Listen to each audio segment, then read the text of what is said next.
ഇന്ന് French fries ആണ് ഞാൻ ഉണ്ടാക്കുന്നത്. നമ്മൾ റെസ്റ്റോറൻറ്റിൽ നിന്നും വാങ്ങിക്കുന്ന അതേപോലെ തന്നെ നമുക്കിത് വീട്ടിലും വളരെ എളുപ്പത്തിൽ ഉണ്ടാക്കിയെടുക്കാൻ പറ്റും. നമ്മൾ 2 പ്രാവശ്യം ഫ്രൈ ചെയ്തെടുക്കുകയാണെങ്കിൽ ഒട്ടും വാടിപ്പോവാത്ത നല്ല ക്രിസ്പി ആയിട്ടുള്ള ഫ്രഞ്ച് ഫ്രൈസ് നമുക്ക് ഉണ്ടാക്കിയെടുക്കാം. അപ്പോൾ ഇതെങ്ങനെയാണ് ഉണ്ടാക്കുന്നതെന്ന് നമുക്ക് നോക്കാം. ഫ്രഞ്ച് ഫ്രൈസ് ഉണ്ടാക്കാൻ വേണ്ടിയിട്ട് 5 ഉരുളക്കിഴങ്ങാണ് ഞാൻ എടുത്തിരിക്കുന്നത്. ഇതിപ്പോൾ ഒരു മീഡിയം സൈസിലുള്ള ഉരുളക്കിഴങ്ങാണ് എനിക്ക് കിട്ടിയിരിക്കുന്നത്. കുറച്ചുകൂടി നീളമുള്ള ഉരുളക്കിഴങ്ങാണെങ്കിൽ നമുക്ക് നീളത്തിലുള്ള ഫ്രഞ്ച് ഫ്രൈസ് ഉണ്ടാക്കിയെടുക്കാൻ പറ്റും. പക്ഷേ ഇത് കുഴപ്പമൊന്നുമില്ല, അധികം നീളം കുറവൊന്നുമില്ല.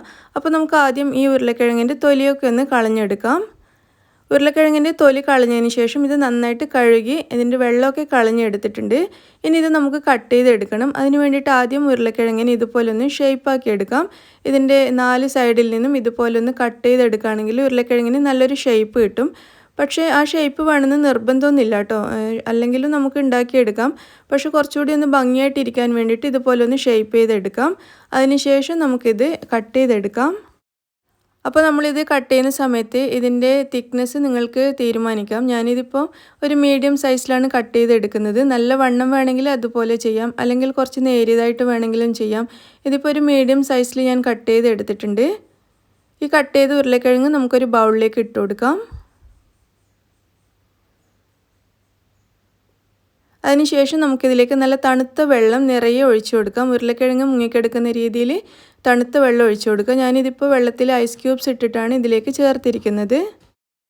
അപ്പോൾ ഒരു അരമണിക്കൂർ വരെ നമുക്ക് ഉരുളക്കിഴങ്ങി തണുത്ത വെള്ളത്തിൽ ഇട്ട് വെക്കാം. അപ്പോഴേക്കും ഉരുളക്കിഴങ്ങിലിരിക്കുന്ന സ്റ്റാർച്ചൊക്കെ അങ്ങ് പോയി കിട്ടും. അതിനുശേഷം നമുക്കിത് നന്നായിട്ട് വാഷ് ചെയ്തെടുത്താൽ മതി. അപ്പോൾ ഞാനിതിവിടെ അടച്ചു വെച്ചിരിക്കുകയാണ്. ഒരു അരമണിക്കൂർ കഴിഞ്ഞിട്ടുണ്ട്. ഇനി നമുക്ക് ഈ ഉരുളക്കിഴങ്ങ് നന്നായിട്ടൊന്ന് കഴുകിയെടുക്കണം. 2-3 പ്രാവശ്യം കഴുകിയതിന് ശേഷം ഒരു സ്ട്രെയിനറിലിട്ടിട്ട് ഇതിൻ്റെ വെള്ളമൊക്കെ കളഞ്ഞെടുത്തിട്ടുണ്ട്. ഇനി ഇത് നമുക്കൊരു കോട്ടൺ തുണിയിലോ അല്ലെങ്കിൽ ഇതുപോലെ ഒരു ടിഷ്യൂ പേപ്പറിലോ ഇട്ടിട്ട് ഇതിൽ ബാക്കി എടുക്കുന്ന വെള്ളമൊക്കെ അങ്ങ് തുടച്ച് കളയാം. ഇതിലൊട്ടും വെള്ളം ഉണ്ടാവരുത്, നന്നായിട്ട് തുടച്ച് കളയാം.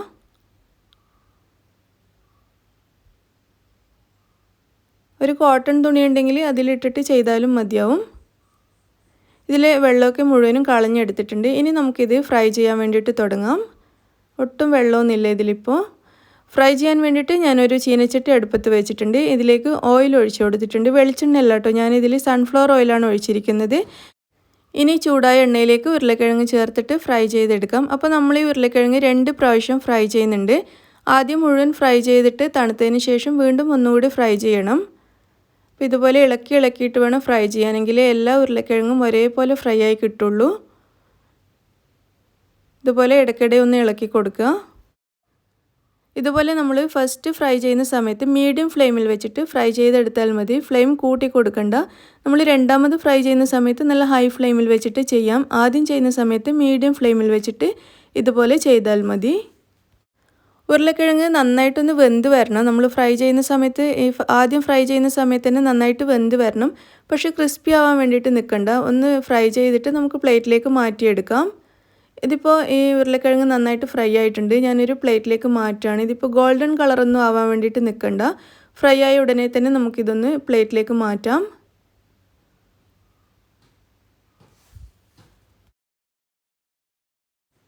ആദ്യം നമുക്കിതുപോലെ മുഴുവൻ ഉരുളക്കിഴങ്ങും ഒന്ന് ഫ്രൈ ചെയ്തെടുക്കാം. ഉരുളക്കിഴങ്ങ് മുഴുവൻ ഫ്രൈ ചെയ്തിട്ട് പ്ലേറ്റിലേക്ക് ഇട്ട് വെച്ചിട്ടുണ്ട്. കണ്ടില്ലേ, നമ്മൾ ഒരു പ്രാവശ്യം ഫ്രൈ ചെയ്തെടുക്കുമ്പോൾ ഇതുപോലെയാണ് ഇരിക്കുക. ഫ്രൈ ചെയ്ത് കുറച്ച് കഴിയുമ്പോഴേക്കും ഒന്ന് വാടിയതുപോലെ ഉണ്ടാവും. അപ്പോൾ ഇത് റൂം ടെമ്പറേച്ചറിലാവണം. ഇതിൻ്റെ ചൂടൊക്കെ കുറഞ്ഞിട്ട് റൂം ടെമ്പറേച്ചറിലാവണം. എന്നിട്ട് വേണം നമുക്കിത് രണ്ടാമതും ഫ്രൈ ചെയ്യാൻ വേണ്ടിയിട്ട്. ഇതിപ്പോൾ കണ്ടില്ലേ, ഉരുളക്കിഴങ്ങ് നന്നായിട്ട് വെന്തിട്ടൊക്കെ ഉണ്ട്. നല്ല ക്രിസ്പി ആയിട്ടില്ല എന്ന് മാത്രമേ ഉള്ളൂ. അപ്പോൾ ഇത് റൂം ടെമ്പറേച്ചറിലാവുന്ന സമയം കൊണ്ട് നമുക്ക് ഈ ഫ്രഞ്ച് ഫ്രൈസിൽ ചേർക്കാൻ വേണ്ടിയിട്ടുള്ള മസാല ഒന്ന് റെഡിയാക്കി എടുക്കാം. ഇതിന് വേണ്ടിയിട്ട് ഒരു പാത്രം എടുത്തിട്ടുണ്ട്. ഇതിലേക്ക് നമുക്ക് ആദ്യം തന്നെ 1 ടീസ്പൂൺ മുളക് പൊടി ചേർത്ത് കൊടുക്കാം. ഒരു 1/4 ടീസ്പൂൺ വരെ വൈറ്റ് പെപ്പർ ചേർക്കാം. വൈറ്റ് പെപ്പർ ഇല്ലെങ്കിൽ അങ്ങ് ഒഴിവാക്കാം. ബ്ലാക്ക് പെപ്പർ ചേർക്കണ്ട. ബ്ലാക്ക് പെപ്പർ ഇതിന് അത്ര ടേസ്റ്റ് ഉണ്ടാവില്ല. ഇനി നമുക്കിതിലേക്ക് ഒരു 1/4 ടീസ്പൂൺ അല്ലെങ്കിൽ 1/2 ടീസ്പൂൺ വരെ ഒനിയൻ പൗഡറും ഒരു 1/2 ടീസ്പൂൺ ഗാർലിക് പൗഡറും കൂടി ചേർക്കാം. ഒരല്പം ഉപ്പും കൂടി ചേർത്തിട്ടുണ്ട്. ഇനി ഇതെല്ലാം കൂടി നന്നായിട്ട് മിക്സ് ചെയ്തെടുക്കാം. ഉപ്പ് ഞാനൊരു 1/2 ടീസ്പൂൺ വരെ ചേർത്തിട്ടുണ്ട്. ഇതെല്ലാം കൂടി നന്നായിട്ട് മിക്സ് ചെയ്തെടുക്കുക.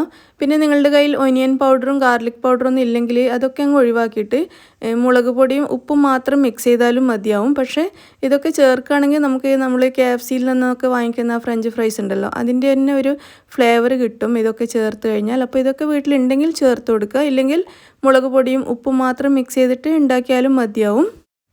പിന്നെ ഈ പൗഡർ മിക്സ് ചെയ്യുന്ന സമയത്ത് ഒട്ടും വെള്ളം ചേർക്കാൻ പാടില്ല. ഇതുപോലെ പൗഡറായിട്ട് തന്നെ ഇരിക്കണം, തീരെ വെള്ളം ചേർക്കാൻ പാടില്ല. അപ്പോൾ നമ്മുടെ ഈ മസാല പൗഡർ ഇവിടെ റെഡി ആയിട്ടുണ്ട്. ഇതിവിടെ മാറ്റി വെക്കാം. നമ്മൾ റെഡിയാക്കി വെച്ച ഫ്രഞ്ച് ഫ്രൈസ് ഇതിൻ്റെ ചൂടൊക്കെ പോയിട്ട് റൂം ടെമ്പറേച്ചറിലായിട്ടുണ്ട്. ഇനി ഇത് നമുക്ക് ഒന്നുകൂടി ഫ്രൈ ചെയ്തെടുക്കാം. അതിന് വേണ്ടിയിട്ട് വീണ്ടും എണ്ണ ചൂടാക്കാൻ വേണ്ടി വെച്ചിട്ടുണ്ട്. അപ്പോൾ ഈ സമയത്ത് ഇതിൻ്റെ ഫ്ലെയിം നല്ലോണം കൂട്ടി കൊടുത്തിട്ട് ഹൈ ഫ്ലെയിമിലാക്കി വെക്കുക. എന്നിട്ട് നമ്മൾ ഇത് ചൂടായി കഴിയുമ്പോൾ നമ്മൾ നേരത്തെ ഫ്രൈ ചെയ്ത് വെച്ച ഫ്രഞ്ച് ഫ്രൈസ് വീണ്ടും ഇതിലേക്ക് ഇട്ട് കൊടുത്തിട്ട് നന്നായിട്ട് ഫ്രൈ ചെയ്തെടുക്കാം.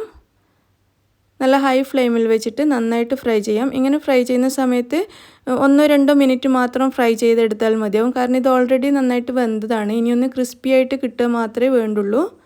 അപ്പോൾ ഇതുപോലെ ഇളക്കിക്കൊണ്ടേയിരിക്കുക. നമ്മൾ ഈ രണ്ടാമത് ഫ്രൈ ചെയ്യുന്ന സമയത്ത് തുടർച്ചയായിട്ട് ഇളക്കി പൊരിച്ചെടുക്കുക. ഹൈ ഫ്ലെയിമിൽ വെച്ചതുകൊണ്ട് തന്നെ ഇത് പെട്ടെന്ന് കളറൊക്കെ മാറി നല്ല ക്രിസ്പി ആയിട്ട് കിട്ടും. നല്ല ഗോൾഡൻ കളറാകുന്നത് വരെ ഫ്രൈ ചെയ്യുക.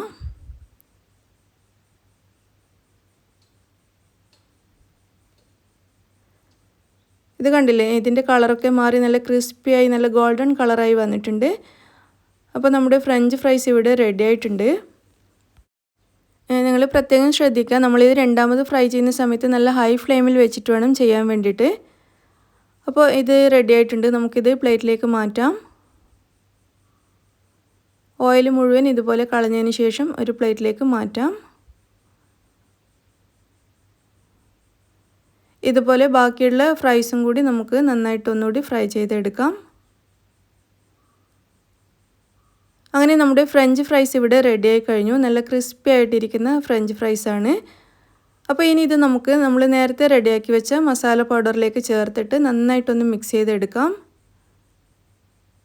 ഈ മസാല പൗഡർ നിർബന്ധമൊന്നുമില്ല കേട്ടോ, വെറും ഉപ്പ് മാത്രം ചേർത്തിട്ട് നമുക്കിത് കഴിക്കാം, അല്ലെങ്കിൽ ഉപ്പും മുളക് പൊടിയും മാത്രം ചേർത്തിട്ട് കഴിക്കാം. പക്ഷേ ഈ ഒനിയൻ പൗഡറും ഗാർലിക് പൗഡറും ഒക്കെ ചേർത്ത് കഴിയുമ്പോൾ നമുക്ക് നല്ല നമ്മൾ KFCയിൽ നിന്നും മറ്റും വാങ്ങിക്കുന്ന അതേ ഒരു ഫ്ലേവറിലുള്ള ഫ്രഞ്ച് ഫ്രൈസ് ആയിട്ട് കിട്ടും. അപ്പോൾ ഇതിവിടെ മസാലയിൽ നന്നായിട്ട് മിക്സ് ചെയ്തെടുത്തിട്ടുണ്ട്. ഇത് നമുക്കൊരു പ്ലേറ്റിലേക്ക് മാറ്റാം. അങ്ങനെ നമ്മുടെ നല്ല ടേസ്റ്റി ഫ്രഞ്ച് ഫ്രൈസ് റെഡി ആയി കഴിഞ്ഞു. ഇത് നമുക്ക് വീട്ടിൽ ഉണ്ടാക്കി കൊടുക്കുകയാണെങ്കിൽ കുട്ടികൾക്കൊക്കെ നല്ല ഹെൽത്തി ആയിട്ട് നമുക്ക് ഫ്രഞ്ച് ഫ്രൈസ് ഉണ്ടാക്കി കൊടുക്കാം. അപ്പോൾ നിങ്ങളെല്ലാവരും ഇതൊന്ന് ട്രൈ ചെയ്ത് നോക്കുക. ഇതേപോലെ ഉണ്ടാക്കുകയാണെങ്കിൽ നമ്മൾ പുറത്തുനിന്ന് വാങ്ങിക്കുന്ന അതേപോലത്തെ ഫ്രഞ്ച് ഫ്രൈസ് നമുക്ക് കിട്ടും. അപ്പോൾ നിങ്ങളെല്ലാവരും ട്രൈ ചെയ്ത് നോക്കിയിട്ട് നിങ്ങളുടെ അഭിപ്രായം അറിയിക്കുക. ഇഷ്ടമാവുകയാണെങ്കിൽ ലൈക്ക് ചെയ്യുക, ഷെയർ ചെയ്യുക, പിന്നെ നിങ്ങളുടെ അഭിപ്രായങ്ങളൊക്കെ അറിയിക്കുക. അതുപോലെ എൻ്റെ ചാനൽ നിങ്ങൾ സബ്സ്ക്രൈബ് ചെയ്തിട്ടില്ലെങ്കിൽ പ്ലീസ് സബ്സ്ക്രൈബ് ചെയ്യുക. താങ്ക്